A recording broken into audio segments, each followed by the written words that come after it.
All right, everyone, let's jump right in. What we're looking at today is a thought experiment on a truly epic scale. We're about to witness the final, ultimate battle, a clash between every single creature that ever was, and, get this, every creature that could have been. This is it, the ultimate clash of evolution itself. You know, this isn't just some fight. This is the grand finale of billions of years of evolution, all boiling down to one single, decisive moment. Every instinct, every single adaptation, it has all led to this. The stakes, they literally couldn't be higher. So, picture this place. It's somewhere beyond time, a silent, desolate, endless plain of dust and bone. This is our arena. This is the spot where the question of ultimate evolutionary supremacy is going to get answered, once and for all. The air is still, but, not for long. And so it begins. The first combatants stepping into the ring are the titans of our own time. Yep, the apex predators and the heavyweight champions walking the earth right now.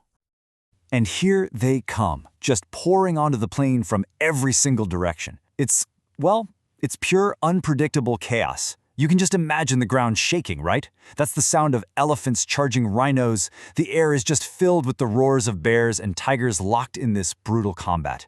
It's a swirling melee of horn, tusk, and claw. We're talking about entire ecosystems colliding in this absolutely furious, desperate struggle to be the last one standing. After what feels like forever, just pure carnage, the dust slowly starts to settle. The roars fade out, and there, one lone figure is left standing, a single battered elephant. It's scarred, it's exhausted, but it is triumphant. It is the king of the modern age. The elephant's victory is total, for sure, but its reign is going to be cut short. A shadow falls over the battlefield, and a brand new question just hangs in the air. How would our modern champion do against the titans of the past? The champions that evolution left behind? And then, out of nowhere, this mysterious cloaked figure appears. He raises a staff, mutters some ancient words, and literally rips a glowing portal in the sky. He's here to unleash the past on the present.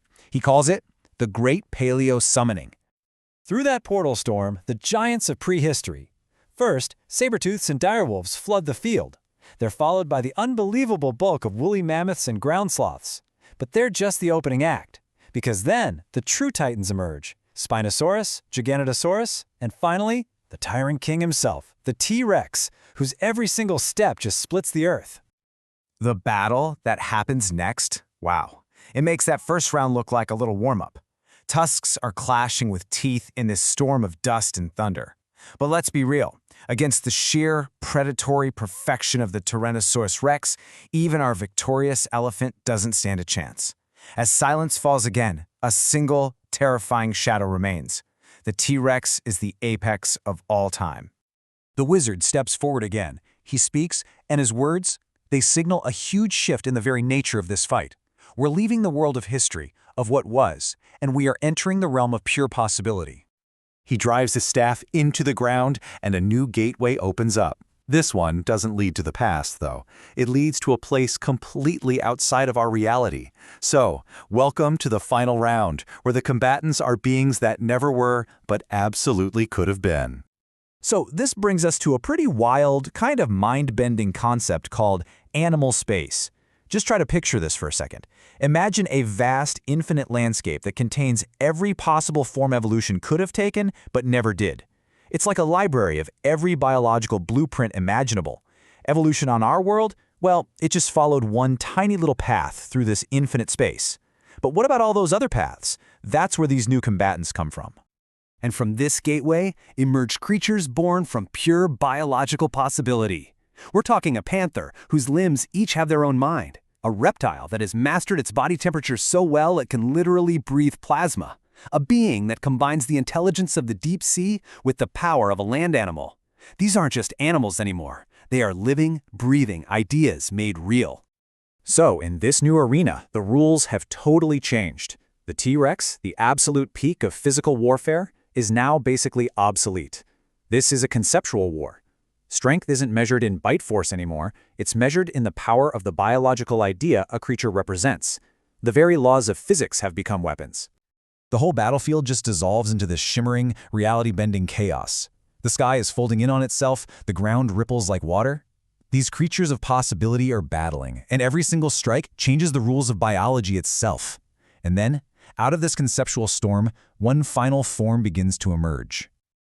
It's the source serpent, and it's not made of flesh and blood. No, it looks like a luminous coil of living information, like a shimmering dragon that's woven from the very code of life itself. It doesn't kill its opponents, it consumes them. It swallows matter, time, and the very meaning of its rivals until there's just nothing left. It is the ultimate answer to the question of survival. The arena goes silent for the last time. The serpent, our final victor, fades away, and the wizard stands alone on the empty plain. The ultimate battle is over. So, what was the point of all that? And that's when the wizard reveals the real reason for this whole thing. This endless war of evolution, this constant push for survival and dominance. It isn't just about winning. It's a process, a way for life, in all its incredible forms, to come to understand its own infinite potential. As the battlefield dissolves completely, one single impossible object is left behind. It's a feather, and it's drifting through the air, but it's somehow part reptile, part mammal, and part pure imagination. It's a symbol of how connected all life is, what was, what is, and everything that could be. And that leaves us with one final, really provocative question. We've just witnessed the ultimate battle of the past, but that landscape, that animal space, is infinite, and the process of evolution is eternal. So the real question isn't who won, it's what comes next. What will evolution dream up next?